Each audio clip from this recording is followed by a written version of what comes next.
नमस्कार सभी को। आप सभी का आपके अपने इस YouTube चैनल पर हार्दिक स्वागत है।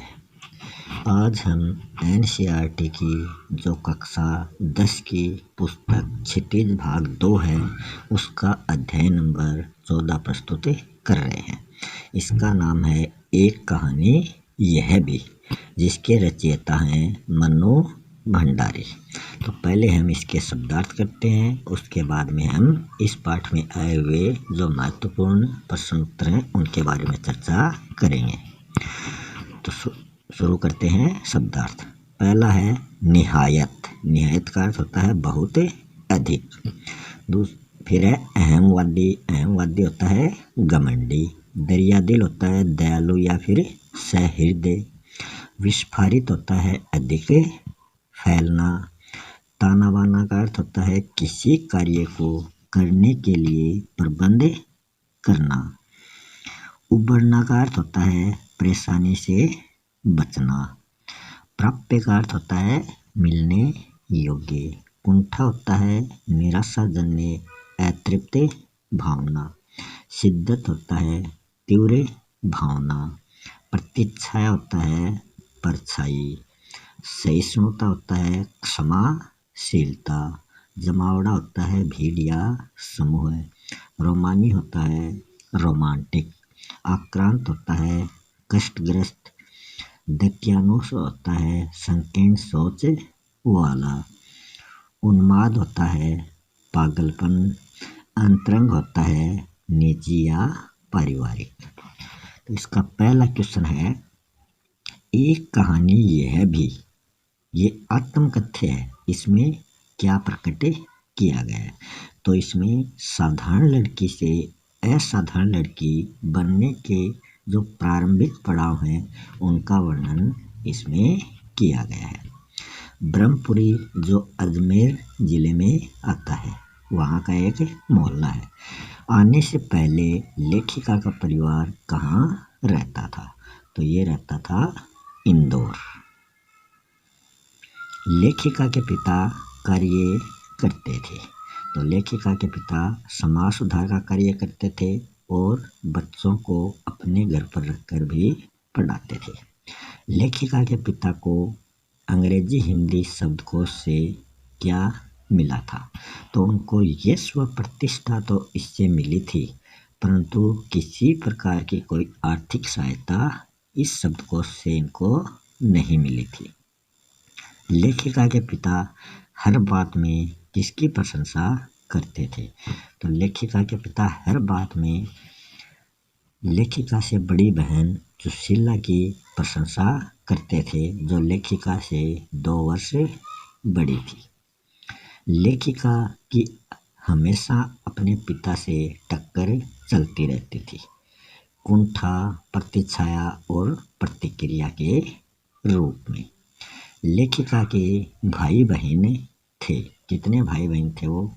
तो लेखिका की सबसे बड़ी बहन, फिर उससे छोटे 2 भाई थे, फिर उसकी बड़ी बहन सुशीला जो उनसे 2 वर्ष बड़ी थी, और फिर लेखिका।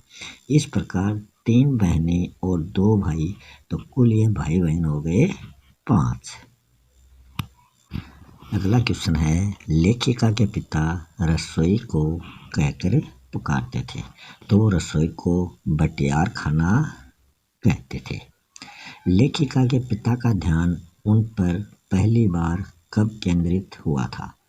तो उनका पहली बार अपनी बेटी पर ध्यान केंद्रित हुआ 1944 ईस्वी में, जब इनकी बड़ी बहन सुशीला की शादी हो जाती है और इनके भाई पढ़ने के लिए बाहर चले जाते हैं। तब ये घर में लेखिका अकेली ही बचती है। तभी इनके पिता का ध्यान इनकी ओर केंद्रित होता है। लेखिका को साहित्य की दुनिया में किसने प्रवेश करवाया था? तो इनकी जो हिंदी प्राध्यापिका थी शीला अग्रवाल, उन्होंने इनको साहित्य की दुनिया में प्रवेश करवाया था। जब लेखिका 1945 ईस्वी को फर्स्ट ईयर में हुई, तो उससे 1 वर्ष पूर्व ही Savitri girls high school college बना था।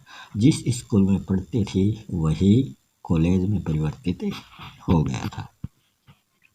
जैनेन्द्र की शैली से लेखिका आकृष्ट हुई, तो उनकी छोटे छोटे सरल और सहज वाक्य शैली से लेखिका उनकी ओर आकृष्ट हुई थी।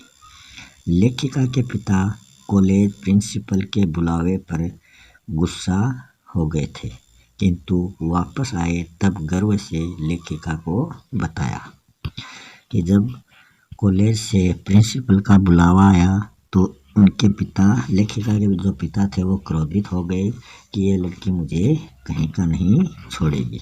मगर जब वापस आए तब उन्होंने लेखिका को बताया कि तुम्हारी प्रिंसिपल ने बताया कि किस तरह तुम 3 लड़कियों के इशारे पर ही सारा कॉलेज चलता है। तुम 3 लड़कियों के इशारे पर कॉलेज के सभी विद्यार्थी ग्राउंड में एकत्र हो जाते हैं।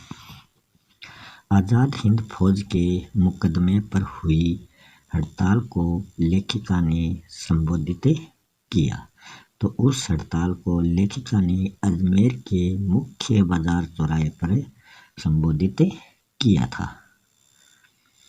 कॉलेज में अनुशासन बिगाड़ने के कारण जुलाई 1947 ईस्वी को क्लास बंद कर दी गई। तो वो बंद कर दी गई थी 3rd ईयर की क्लास, जिसमें लेखिका पढ़ती थी। इसमें लेखिका और उनके 2 सहयोगियों को स्कूल से निकाल दिया था। लेखिका के भाषण को सुनकर उसे बधाई देने के लिए उनके घर पर कौन आए थे, तो अजमेर के प्रतिष्ठित व उनके पिता के अंतरंग मित्र डॉक्टर अम्बालाल उनके घर आए थे। लेखिका का अपने पिता से अंतर्विरोध चलता रहा। तो ये अंतर्विरोध कब तक चलता रहा? जब तक कि इनकी शादी नहीं हो गई थी। इनकी शादी राजेंद्र यादव से होती है। अब है नेक्स्ट लेसन पाठ 15, स्त्री शिक्षा के विरोधी कुतर्कों का खंडन, जिसके रचयिता हैं महावीर प्रसाद द्विवेदी। तो पहले हम इसके शब्दार्थ देखते हैं। कुतर्क का अर्थ क्या होता है? बुरा विचार। खंडन का अर्थ होता है विभाजन करने की प्रक्रिया। प्रगल्भ का अर्थ होता है प्रतिभावान। ग्रहग्रस्त होता है पाप ग्रह से प्रभावित। ककहरा होता है शुरुआती ज्ञान। आदृत होता है सम्मानित। व्यभिचार होता है पाप, और विक्षिप्त का अर्थ होता है पागल। निर्भर्त्सना का अर्थ होता है तिरस्कार। मुमानियत का अर्थ होता है मनाही। अपकार का अर्थ होता है अहित। अभिज्ञता का अर्थ होता है ज्ञान।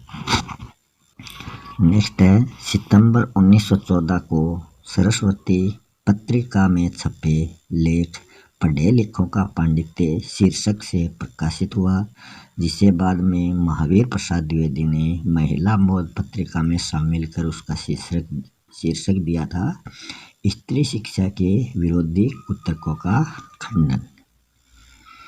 वर्तमान समय में समाज के लोग गृह सुख के नाश का कारण किसको समझते हैं? तो वो समझते हैं स्त्रियों को पढ़ाना। शकुंतला द्वारा राजा दुष्यंत को कटु वाक्य कहना किसका परिणाम है? वह पढ़ाई का दुष्परिणाम। बौद्ध ग्रंथ त्रिपिटक, जिसमें त्रिपिटक कौन से हैं? सुत्त पिटक, विनय पिटक, अभिधम पिटक, इनकी भाषा है वो है प्राकृत भाषा।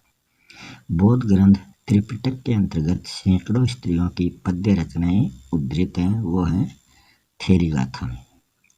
लेखक ने समाज की उन्नति में बाधक बताया है, तो वो बताया है स्त्रियों को निरक्षर रखना। तो इस पाठ के भी सभी जो महत्वपूर्ण प्रश्न उत्तर हैं वो कंप्लीट हो चुके हैं। मिलते हैं नेक्स्ट वीडियो में नए टॉपिक के साथ, तब तक के लिए धन्यवाद।